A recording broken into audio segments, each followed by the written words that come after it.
Welcome now to Culture at Work on the Business Radio Network, presented by Crest Insurance, with host Matt Nelson.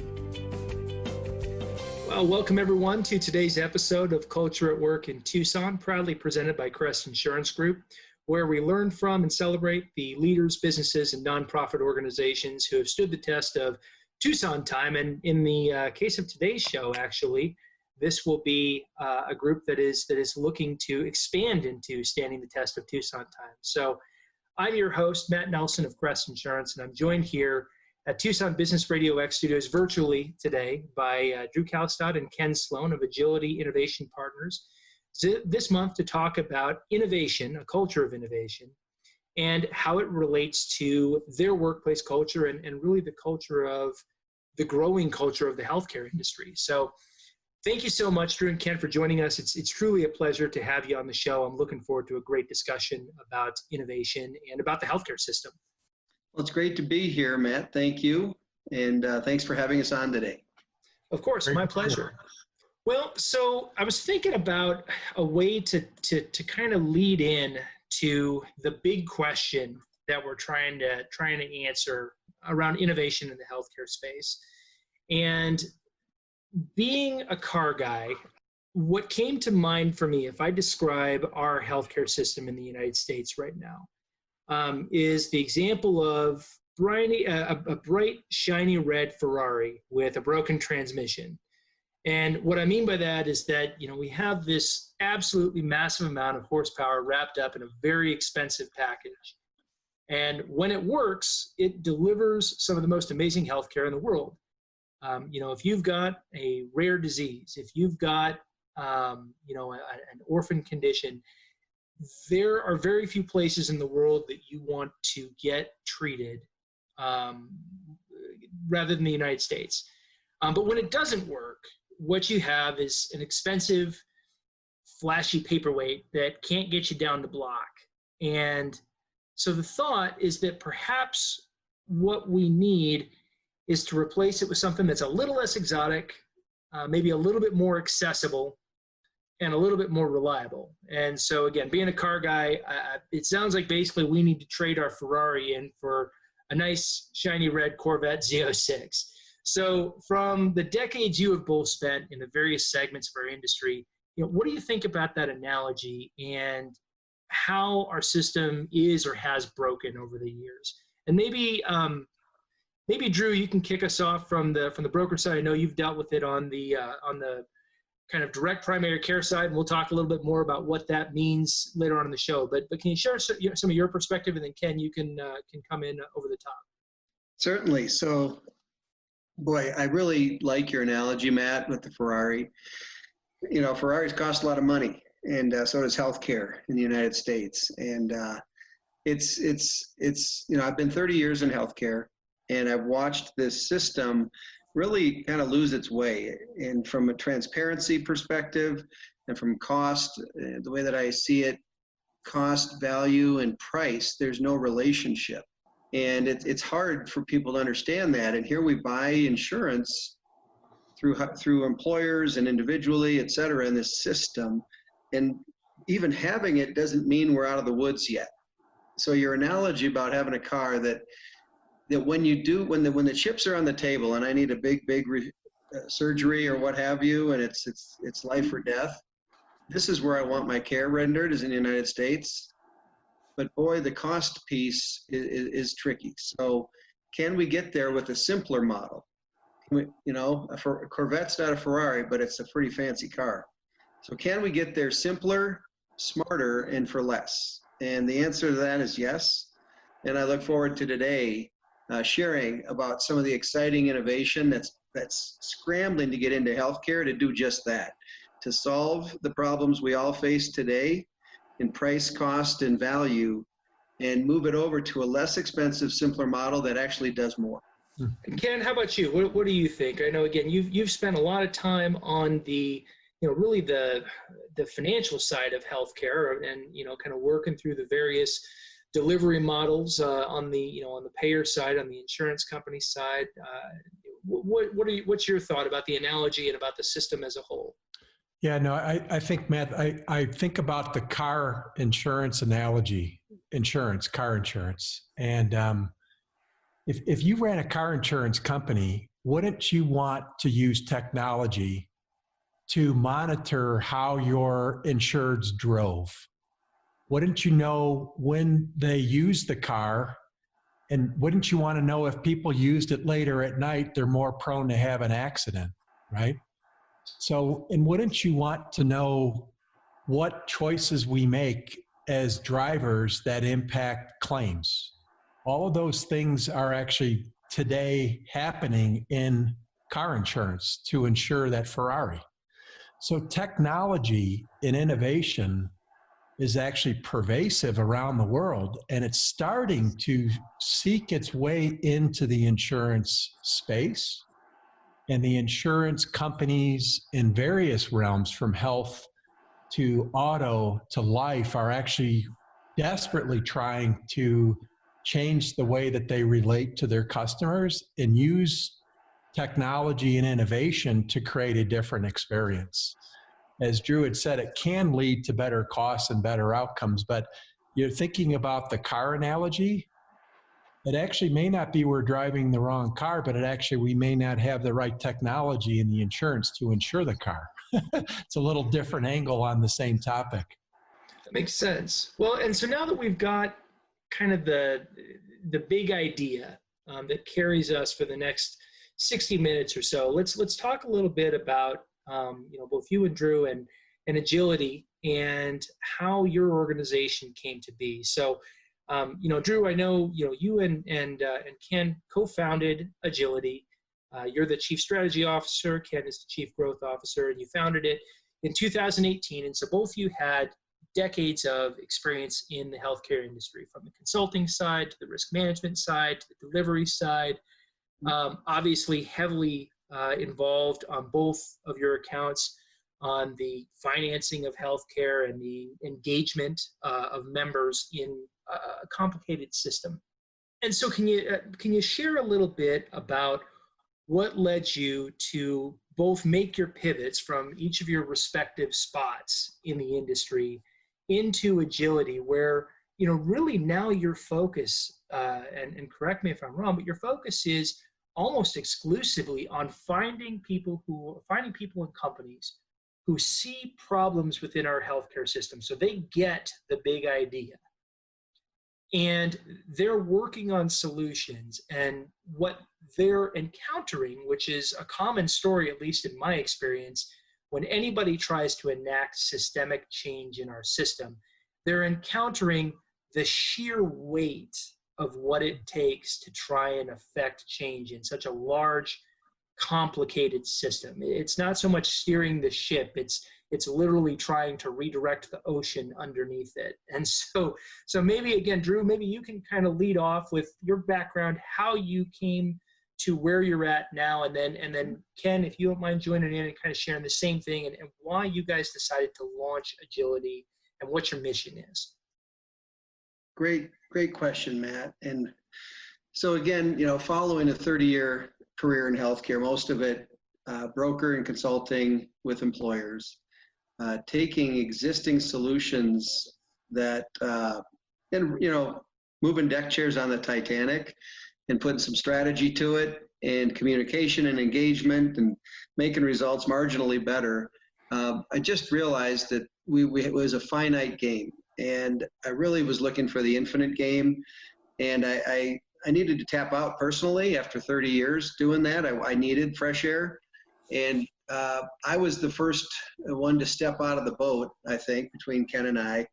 And I immediately started seeing amazing innovations that were coming along. And what I learned about them is they didn't know. It took a little while, but we realized that these innovators, as powerful as they are in their own space, an inch wide but a mile deep, they don't know how to navigate healthcare incorporated, the channels of distribution, who pays for what, how to integrate into big systems. And so we were blessed. I was certainly with the knowledge of working that playground and building relationships over 30 years that allowed me to be a guide, allowed us collectively, as we gathered and co-founded Agility, allowed us to become guides for these innovators to get in and make the impact.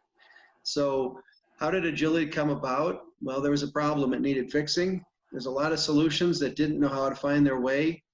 And collectively, we're not seeking multiples of solutions. We're seeking a handful that are significant, that solve in one of two ways: removing cost or improving health with technology and simplicity. So we've harnessed and found and contracted with 3 to 5 different solutions that we are able to now steward into the ecosystem to faster, greater impact. So we're an accelerator of innovation. That's how it came about from my perspective and where I came from. So please, Ken, add to that as well.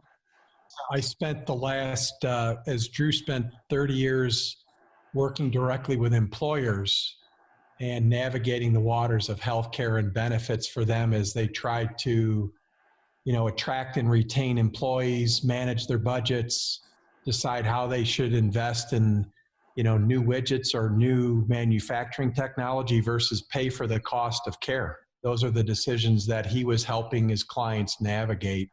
I was working at a distribution level, calling on people like Drew, who are the innovators, much like Crest Insurance, in fact, who are looking for solutions for your clients. And what healthcare companies generally struggle with is, how do I invent myself in the new world on the backs of existing systems? And at some point, they have to make an investment. And they don't know if that investment's going to pay off. They don't know how long it's going to pay off. And so there is a natural lethargy by some of the larger companies in that they can't always shift as quickly as those who are more nimble and those are more innovative. So there's a natural tension there. The larger the company doesn't mean the less innovative, it just means the less likely they're always able to find the solutions of tomorrow because they're built on technology generally of the past. That's a broad categorization. So what Drew and I have found is that there's hundreds of millions of dollars, Matt, as you know, that's being invested into technology to solve problems for us as consumers, from insurers, employers, and digital technology and the like. And so our goal is to find, as Drew mentioned, those technologies that really meet the needs of tomorrow and using that technology today. And that's really where we spend our time, and we spend many, many years understanding, will they create the solutions that the consumers and employers want to purchase tomorrow, not just today? So just thinking about it in a future tense. And so that's where I think we've done a lot of our work and why we're excited about helping launch some of that innovation that so desperately needs to come to change the status quo of healthcare. So just a quick comment on to what Drew had already shared with you. Yeah, and one of the things that again, I've been working in the healthcare and insurance and finance industry for coming up on almost 20 years, right? When I kind of roll all of the time together, and in that time period, there's been no shortage of ideas, right? There are lots of people that come out with, lots of companies that come out with a solution. And, I find that one of the most difficult things to do is figure out both the kind of the whether the scope of the solution is practical, and then kind of whether the utility, whether the cost, I guess the value of the solution is tenable, right? How does your organization screen innovation to figure out which technologies you feel are going to make an appreciable impact, and as such are worth kind of investing time and talent into, talent, and quite frankly, money? I mean, all of those things are proxies for cost. How do you segment out an industry with thousands of innovators to narrow it down to 5? And establish that those companies and their cultures and their solutions are going to be ones that you feel are geared up for the long haul? So it's true. So I'll go first, and I'll say the first filter that I use, and this comes from a 30-year journey, which is healthcare is at an inflection point right now, and we're at a tipping point in cost. Even if you have insurance, most are functionally uninsured. They can't even afford to use what they bought. So we're at that inflection point, and there's a river. And on one side of the river is status quo healthcare and its brokenness and this functional uninsured and this runaway cost. And on the other side of the river is innovation, where the world is going. And we like to look at the solutions and first of all determine, is this a solution that relies on dysfunction to add value in the status quo world? Or is it on the other side and it's simple and it is a product of the future, direct contract, using technology, simplifying, getting more time in technology to remove cost and improve health? So does it rely on the brokenness to add value, or is it creating value in the new world? So that's the filter that I love to start with, and I size up innovations first to see where they are. We focus on the ones that are on the new side of the river, where the world is going. Wayne Gretzky once said, how did he do that? Well, he always knew where the puck was going, and he was only 5'10", 160 pounds. So hats off to Wayne Gretzky, but that's what we're trying to do, is figure out where it goes. So that's the biggest filter. And then honestly, our experience collectively that Ken and I just shared is a powerful filter. And second to all that, or third, certainly data analytics that support it. So all of those pieces really come together, and good old-fashioned instinct also plays a role. Matt, I wish I would have used that answer. You got to go first next time. That's the key. No, honestly, I'm going to only borrow one additive from Simon Sinek, which I know all of us know on this call. And there is a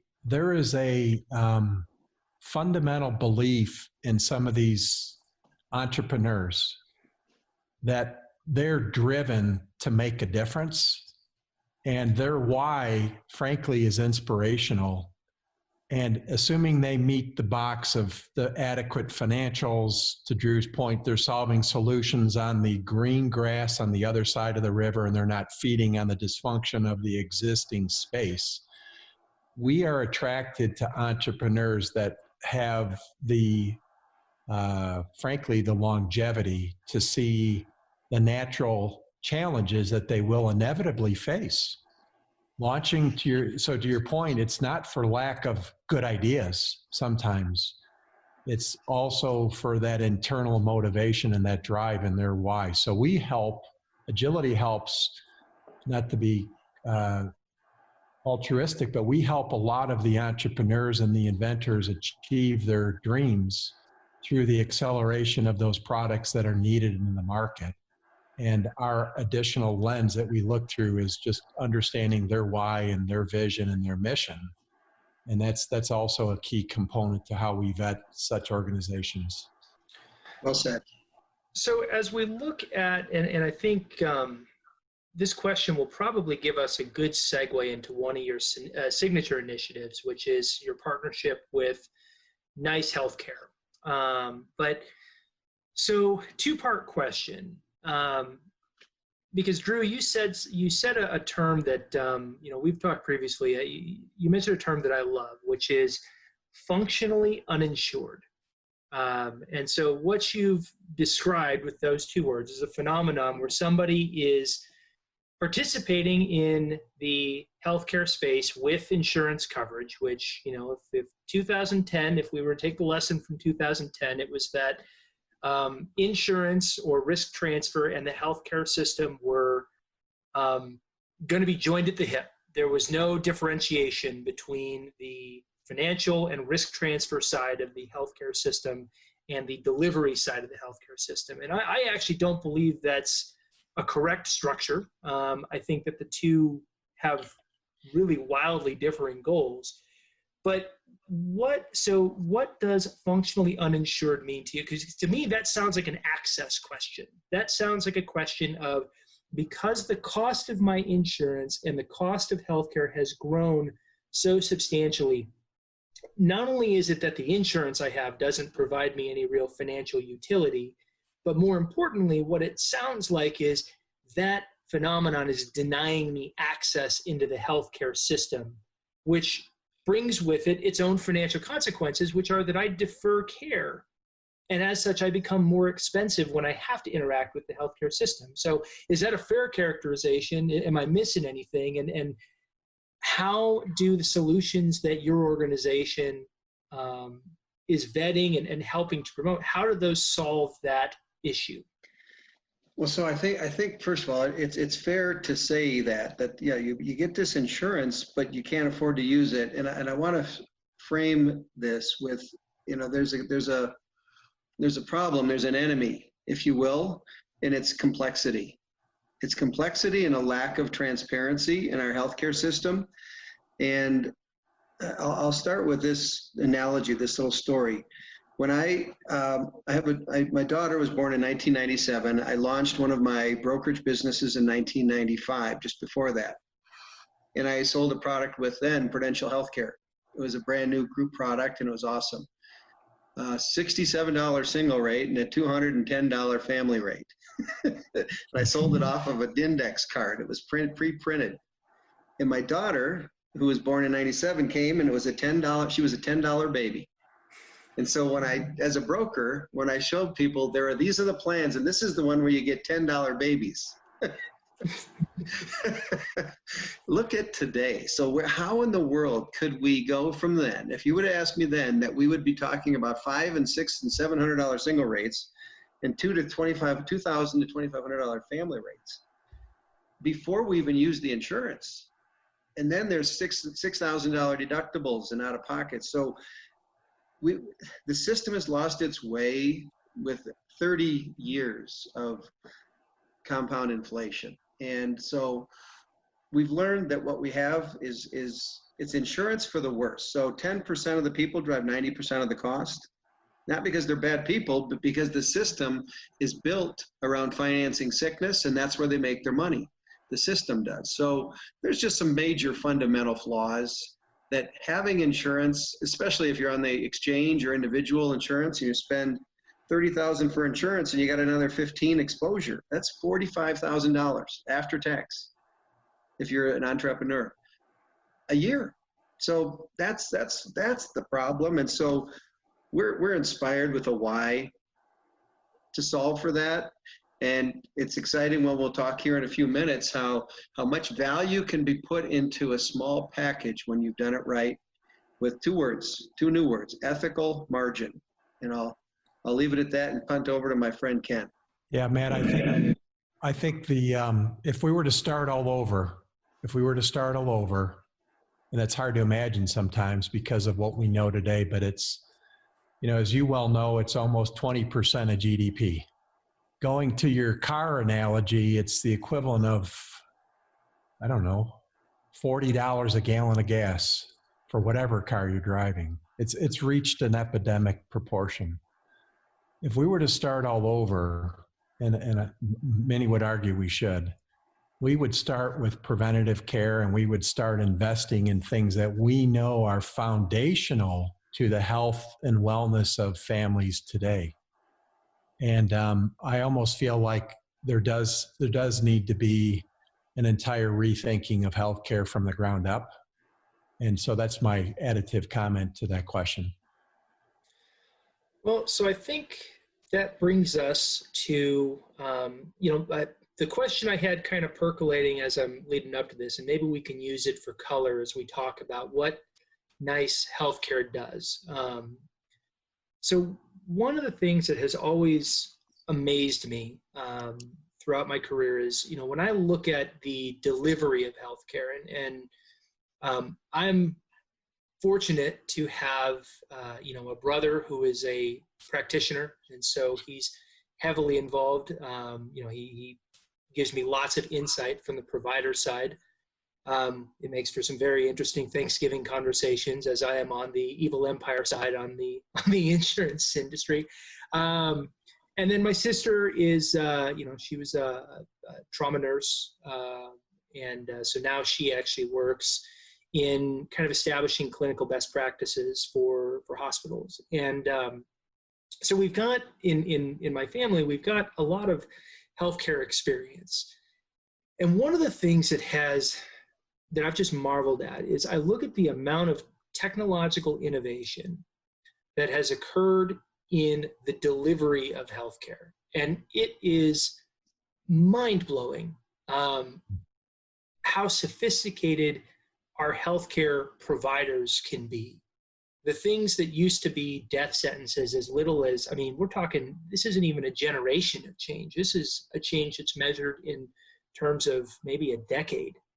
I've lost two parents to cancer, and my wife has a fairly rare autoimmune disorder that requires tremendously complex treatment, and was a very scary course, kind of getting to the point where we realized that this was treatable.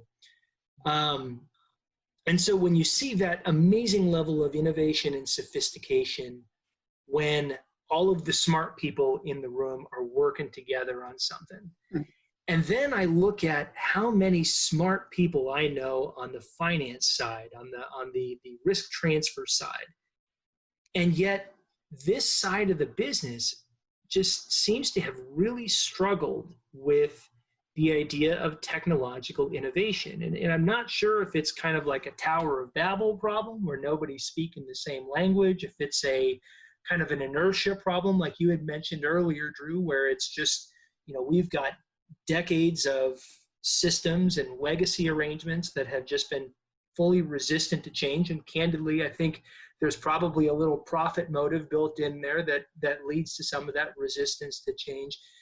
So if you look at that amazing dichotomy between the adoption of technology in the provision of healthcare and the really, let's say, lack of technological innovation on the financial side of healthcare, and if we assume that there are smart people on both sides, do you have any thoughts as to why such a strong dichotomy exists?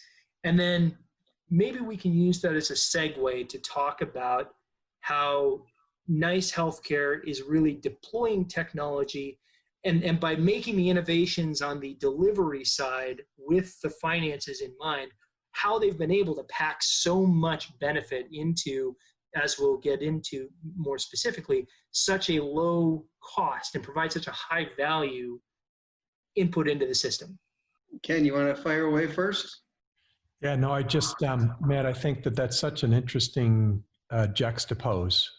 And I think if we were to just look at how, I use the story, we need to go buy something. We're in a new area and we need to go find a new restaurant. And the tools that we have available to us are a yellow page and a map. So we have a yellow page and a map. We're hungry and we're not sure, because we're in a new area, what we should use, how much it'll cost, and what's on the menu. Just think about that for a moment. I know that that's hard to envision because we actually all probably use either Yelp or Nextdoor or something to say, what does other people think? How much does it cost? What's the reviews? How far is it from me? So if we just look at that, just that right there, that's what the hope and the promise of that technology can do if it were applied to the user experience, which is backing the comment I said earlier. If we were to start all over again, wouldn't you want to have an experience with your provider, one of your relatives, your brother, etc., in such a way that I leverage the best of the personal care that physician or that practitioner provides, but also leveraging the technical experience that can be provided using new consumer tools. So that I say that as a way to tee up what Drew would share next to answer that question. So adding to that, the healthcare ecosystem is not a healthcare system at all. It's an amalgamation of interdependent profit centers that have been they've been crowding in for 30 years of my journey that I've watched. And each one of them has found their own little niche to contribute. And indeed, there's layers of cost, layers of profit, and they're interdependent. And so there is a status quo, and it's very powerful. And very powerful stakeholders are winning because they built the system the way it is. So that's the problem and then so needing to just break that down and get to the other side and having the courage to just get to the other side, simplify. It's amazing how simple can be, and at the same time using technology. The iPhone, and I'm not a millennial. There's very few buttons on here, but we can do a lot of things, and even I figured that out without buttons. So the world can go forward with ultra simplicity and cost and transparency. The lack of transparency in healthcare today is a fundamental issue. We're going to a restaurant. We might once a year decide, my wife and I, it's an anniversary dinner, and we're going to have a steak, and we're going to go to a nice place, and we're just going to have wine. I'd like red wine, please. Well, we got a bottle, and doesn't have a label. And is that a $60 Pinot Noir from Napa or Willamette, or is that a 1978, Silver Oak for $4,000? And I'm not going to know until they bring me the bill. And so healthcare transparency is needed, and the tools that bring that and allow to guide us, like that restaurant analogy Ken said. So it's bringing those forces together to solve some of the biggest problems, which are actually simple to solve. So we're at the bottom half of the hour, so I want to take a quick break, and then we will talk about Nice Healthcare. So for those of you who are just joining us, this is Culture at Work in Tucson, proudly presented by Crest Insurance. As the largest locally owned and operated insurance brokerage in Southern Arizona and one of the top 100 insurance agencies in the United States, Crest is your hometown broker to assist with commercial insurance, workers' compensation, and employee health insurance plans. I'm your host, Matt Nelson, and now back to our conversation with Drew Kallestad and Ken Sloan of Agility Innovation Partners. So let's talk about Nice Healthcare then. So Nice Healthcare, and I've got the privilege of the cheat sheet in front of me, but so Nice Healthcare is a really cool concept where basically what we've got the accessibility to care that technology would fuel if we could build healthcare from the ground up, right, with our current technology, where you've got access to a primary care physician through your phone. And for the things that you can't handle through the phone, you've got accessibility to a primary care provider in your home.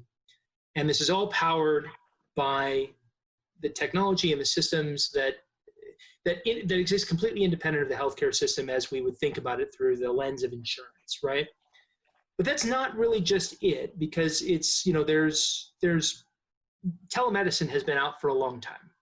We've had telemedicine for a long time. And Drew and Ken, you guys both know as much as I do that utilization of telemedicine is horribly low. People generally, there isn't a ton of trust that it actually provides value for the member. There isn't a ton that it can do. So what makes Nice Healthcare different, and how does this solve that fundamental issue of kind of getting people to engage with the system when the cost basis for that engagement is low? How does this square that circle? I'm kind of itching on this one. Do you mind if I go first? Not at all. Hang on, my dog's having a, so forgive me that we've got the Zoom effect. So there's a show on TV I watched for a few years. It's called Alone. And it's on Vancouver Island, which is one of the largest islands on the planet. And on the north end, it's this very remote place, and they go drop people in the woods alone, and there's like 10 of them. And the last person to tap out wins $1 million. So they're given a list of 20 things that they can choose from. So you can have a hatchet, you can have a net for catching fish because you're on a coastline, you can have a tarp, and so on. So there's 20 things. And you've got to pick like 10. So each person gets to pick their favorite 10. And they're minimalist, and they got to go live in the woods. So what I think telemedicine is, on that backdrop, imagine if you were on a deserted island like Castaway, Tom Hanks, and if you had a Swiss Army knife. I would say the Swiss Army knife is like telemedicine. Imagine not having a Swiss Army knife to having one. But then imagine having a Swiss Army knife and an axe and a little boat and a sail, and if you're him, or if you're on Vancouver Island, you get a tarp because of the rain and all that stuff. So if you were building healthcare that was more than the Swiss Army knife, if you could have unlimited house calls, unlimited virtual calls with a doctor, unlimited and free medications, 550 medications, unlimited physical therapy, unlimited labs and x-ray, and the core essentials. Imagine if you could have those in the bundle, what would you pick? And I'll tell you, nice healthcare, I reference them randomly here, but those are the elements of nice healthcare for the price of a Swiss Army knife. And it's amazing when you bring it down to very simple needs. If you take care of the human instincts, the human needs at primary care level, much of the expensive stuff doesn't happen. So I believe that you're at your question, Matt, how is it different? You can call the doctor, but there's so much more to it. They've packed in more value into a small package than any health solution we've seen in 30 years. And how do they, and maybe this is a great question to kind of throw over to Ken. So all of those things, through 20 years of being involved in this industry, I start adding up the price of one primary care visit. I add up the price of a medication. I throw in the price of a simple blood test, maybe a one-plate x-ray to verify if somebody has, a broken arm. And I'm looking at a claim picture in the multiple hundreds of dollars range, right? And, you and I both know, there have been solutions out there that have tried to address the issue of access into primary care, concierge medicine memberships, direct primary care, businesses building their own healthcare clinics at enormous capital investment cost. So Ken, how did Nice Healthcare find a way to put all these things into a package for a price that is accessible so that we don't wind up with the same issue of people being functionally uninsured because the Ferrari can't get them down the road to the gas station? Yeah, it's such a good question, Matt. I think the answer lies in their motive, and their mission is to not maximize the profits for their shareholders. It's actually to build a morally indefensible product, which means no matter how you shake it upside down, no matter how you look at it, it's just full of value.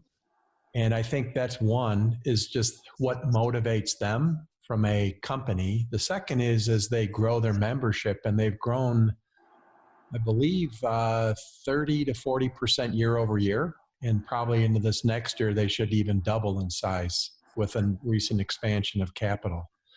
So it's likely that they're able to negotiate on behalf more aggressively for their members as the membership grows. So that's how I would probably position the answer to that question, is they're motivated not by maximizing profit, but making it more affordable and more valuable to the members that they serve. Now, this seems interesting because, so when I think about, healthcare is one of the few arenas where the discussion seems to have people have gotten so fed up with the dysfunction in the healthcare system that, the discussion has shifted from, can we innovate our way out of the problem that we're in, to, nope, you know what, we need to level the entire system and, and replace it. Walk me through, as we think about the context of this month being that innovation and a culture of innovation is kind of how we lean into problems. And the thing that's incredible to me is I think about any other problem that, at least historically, I can think that we've faced as a country, and we've just defaulted to the understanding that no, the way out of this is we address the failed incentives and then we innovate our way out of the problem, as opposed to blowing the whole thing up and or transferring it back into a legacy system that happens to be founded on the exact same problems. It's just bigger and bureaucratized. But can you guys talk a little bit about perhaps why you think innovation is the path forward, as opposed to just leveling the entire thing and starting over? And I know that's a big esoteric question, but I would love to hear your perspective on it, especially from the context or from the lens of innovation that your organization views all of the healthcare space through. So I'll throw a response here to that. So today's healthcare is indirect. We, as employers, they buy insurance from large health plans who have provider networks who we use or incentivized to use, and there's this big infrastructure. And there's layers to get. It's like the military, the expensive toilet seat, right? And we don't need that. So it's not throwing out the providers. It's not. What we need to start over is just push the accordion together and allow the people that need the care to meet directly with the provider, take the middle people out. And direct primary care, direct hospital employer contracting, direct. Those middle layers are unnecessary. Once upon a time, they were necessary. With technology, they're not. So it's really breaking down the elements that don't need to be there, taking out the ballast that doesn't need to be. And so once we can do that honorably, objectively, authentically, and just take it down to the bare essentials, that survivor list, that's how you get down to it, and remove the stakeholders in between that don't add value. They simply pull revenue. So I think that's more the answer that I would say, is just really distilling it down to the earnings per share, the least common denominator, and just go forward with the bare essentials and go back to the basics of prevention and primary care. Makes sense. Ken, what do you think? Again, through the lens of Nice Healthcare and what they're doing, I mean, how does innovating our way out of this provide more value than flattening everything and kind of starting over? Matt, I don't think flattening and starting all over universally would ever happen. And even though that's what maybe what we'd want or desire if we were to choose so. But I'm going to go back to your car analogy. Credit Karma started years ago as a free way to engage consumers to understand their credit. And they've grown to a massive organization, primarily on data and technology, but being entirely focused on the consumer. And now you can buy cars through there. You can access auto insurance, and you can even get better auto loans through Credit Karma. This is not a commercial for Credit Karma. But what you see that they've done is they've actually created an innovation platform that's now forcing change to existing industries. And the parallel to Nice Healthcare, I see what they've created as a platform and an experience that is far, far superior and far more consumer friendly than that of most of the existing healthcare systems. So it's through that innovation where you highlight something that is amazing for a consumer, both in value and the experience of connecting with a provider and then having them come to your home. Who does not want that today? I mean, honestly, in a post-COVID world, don't we want an experience like that? So that innovation stands up as an inspiration, I think, that can be replicated through others. and it will force the necessary change over time through some of those existing structures, because it's forcing competitive differentiation that are now is going to have to create hopefully a ripple effect. So that would be how I would answer that. You know, I love what you did there, because one of the things that I've long maintained is that the member, the healthcare consumer, really has kind of lost its position as the customer, right? Because of the way that our system has been structured. When a person walks into a provider's office, the big check is not coming most of the time from the member, right? I mean, the big check is coming from the insurance company. And the way I heard it was elegantly described to me once, that if you aren't paying the bulk of the cost for the service, then you are not the customer, you are the product, right?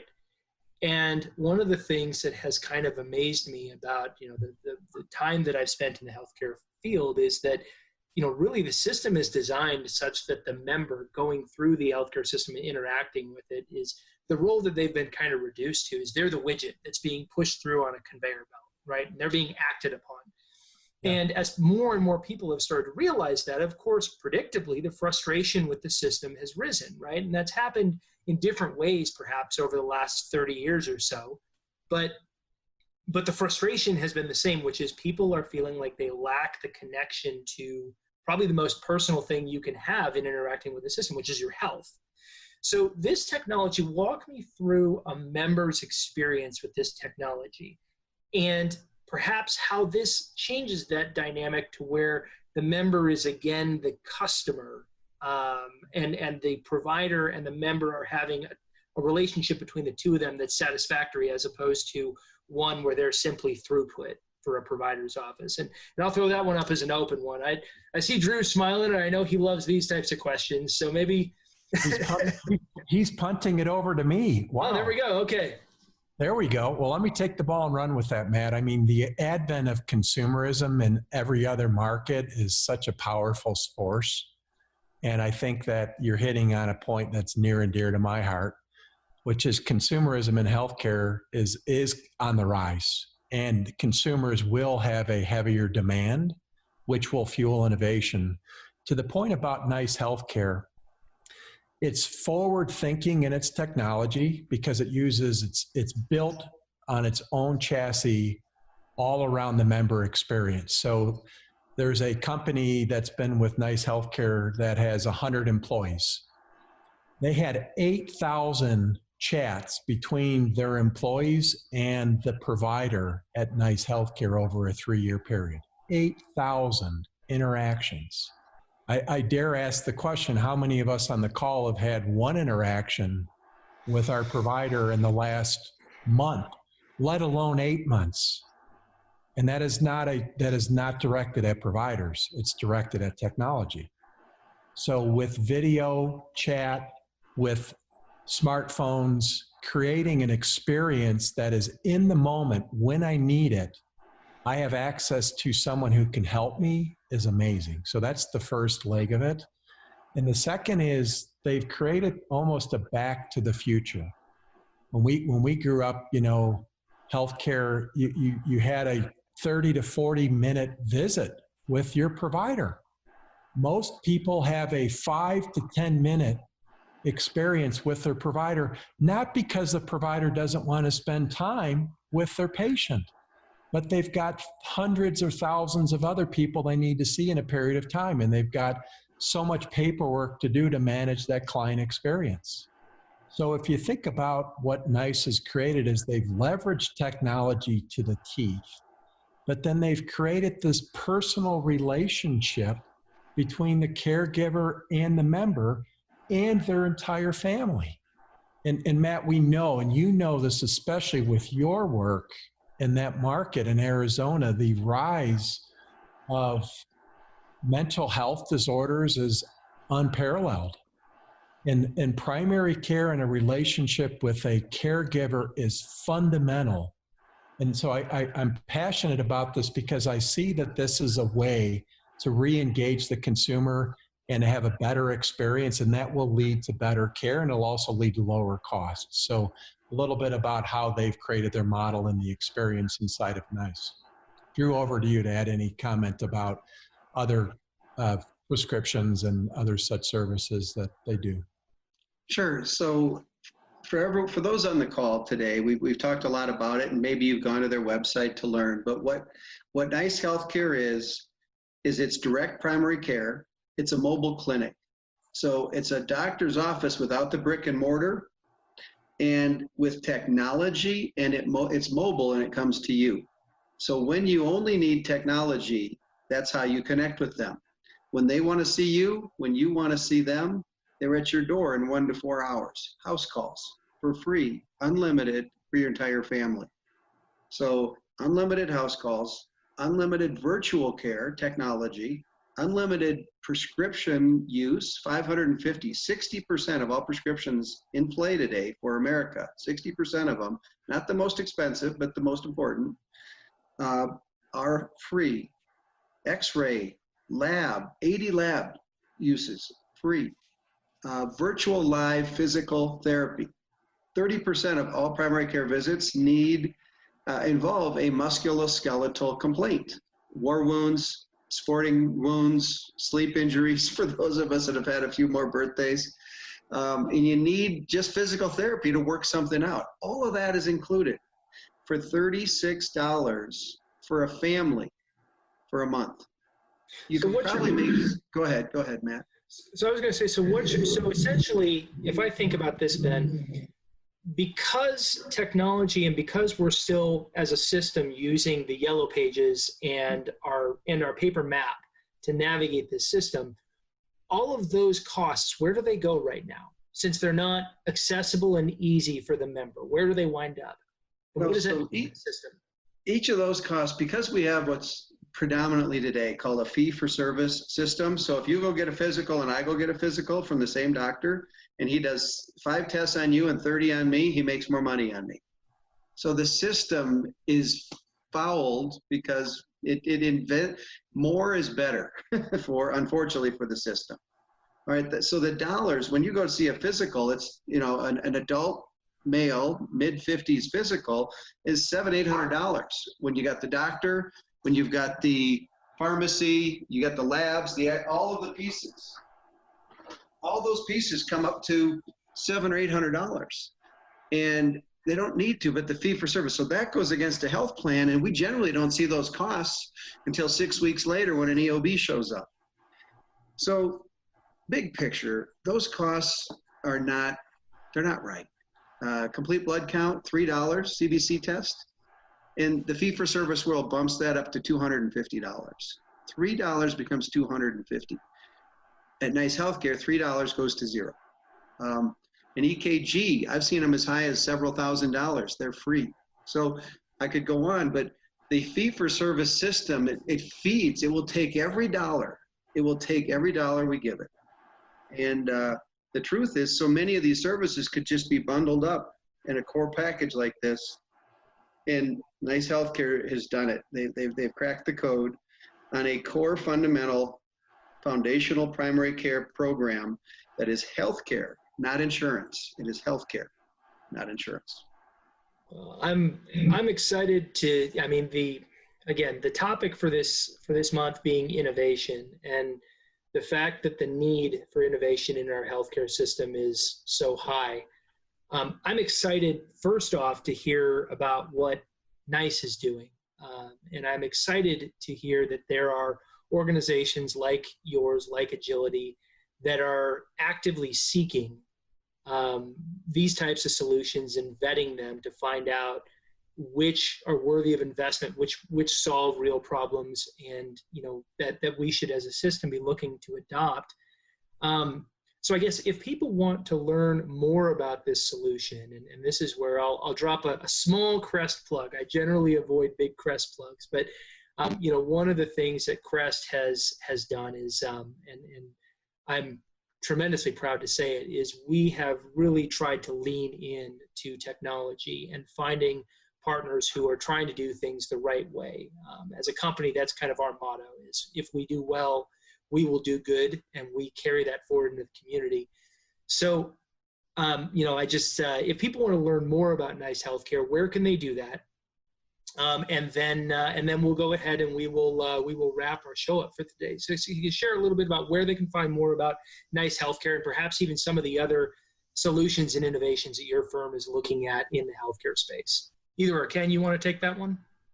Yeah, I'd be happy to, Matt. I think relative to Nice Healthcare, anyone listening to this call could certainly go to nice.healthcare.com, or they could actually visit Crest Insurance, because we've chosen to only find the broker partners and the consulting firms in various markets that we believe are in fact leaning forward and adopting innovation and technology for their clients. So either Crest, yourself and your team, or nicehealthcare.com would be the answer to that.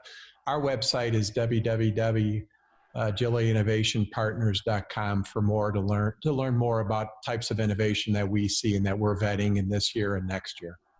Perfect. Thank you, Ken. I appreciate it. Drew, Ken, thank you so much for taking the time to share with us a little bit about just larger discussions about the healthcare system, but also about the work that your organization and your partners are doing in the industry. Again, really excited to see this culture of innovation and this demand for innovation continue to get fostered. It's definitely sorely needed. So for all those of you who are joining us on the podcast, thank you for your time as well. We truly appreciate it. And we look forward to to speaking with you next month at Culture at Work in Tucson. This is Matt Nelson. I'm signing off. Join Matt for another interesting Culture at Work podcast right here on TucsonBusinessRadioX.com.